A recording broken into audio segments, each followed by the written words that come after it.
Penny and Her Marble by Kevin Henkes.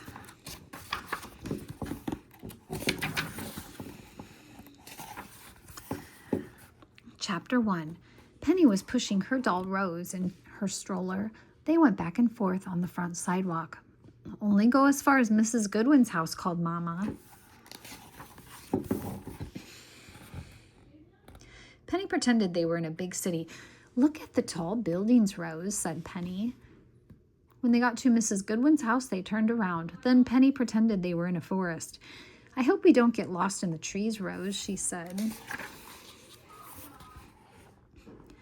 They went back and forth again and again. Now Penny pretended they were flying in a plane. "Everything looks so tiny from up here," said Penny. Just then, Penny saw something on Mrs. Goodwin's lawn. It glinted in the sun. It was a marble, a big, shiny blue marble. "It can't be Mrs. Goodwin's," thought Penny. "She is too old to play with a marble." Penny bent down to get a better look. The marble seemed to say, "Take me home." Penny looked around. No one was watching. Penny picked up the marble. She put the marble in her pocket. Then Penny raced home with Rose.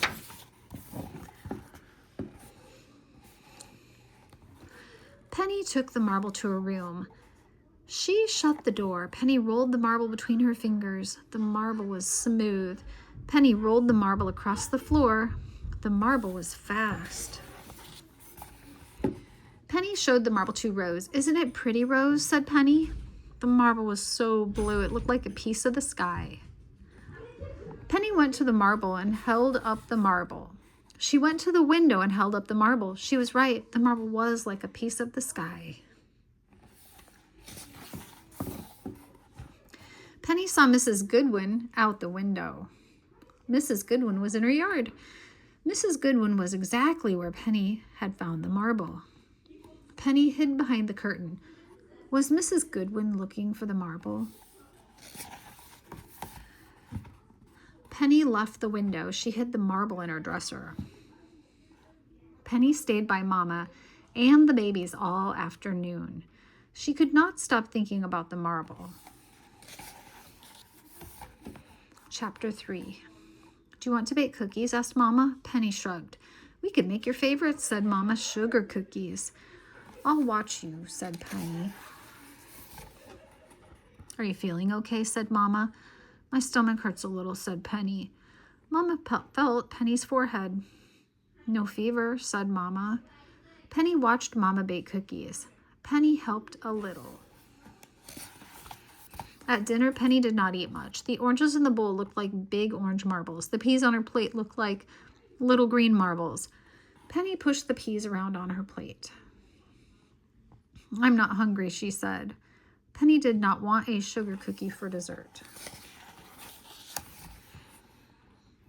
At bedtime, Mama said, "You still do not have a fever."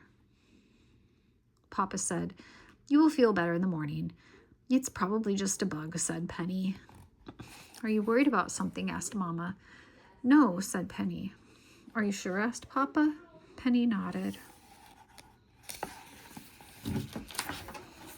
After Mom and Papa left her room, Penny looked at the marble.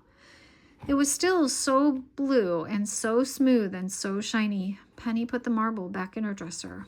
Penny could not sleep. She kept thinking about the marble. When Penny did fall asleep, she dreamed. She dreamed that Mrs. Goodwin was knocking on the door yelling, "Where's my marble?" Then Penny dreamed that the marble grew so big it broke her dresser to bits. Finally, Penny stopped dreaming. She slept deeply until morning. She woke up sort of happy, but then sad. Chapter 4. When Penny woke up, she had forgotten about the marble. All of a sudden, she remembered. Penny got dressed quickly. She got the marble and put it in her pocket. Penny looked for Mama. "Mama," said Penny, "may I take Rose for a walk before breakfast?" "Are you feeling better today?" asked Mama. Penny nodded. "Okay," said Mama, "just to get Mrs. Goodwin's and back." Penny pushed Rose to Mrs. Goodwin's front yard. Penny could feel the marble in her pocket. It felt as heavy as a rock. Penny bent down. She put the marble back where she had found it. "Let's go home, Rose," said Penny. "Hurry." There's somebody coming out.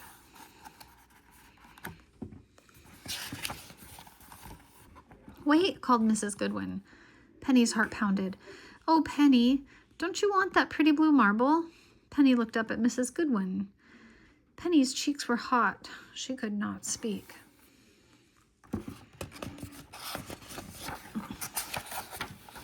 Mrs. Goodwin said, "I found a marble yesterday. It was in the back of my kitchen drawer. I thought someone would love it. That is why I put it on the grass by the sidewalk."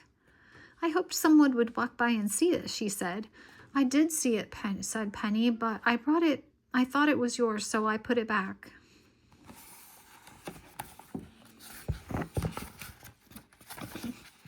Mrs. Goodwin picked up the marble. She put the marble in Penny's hand.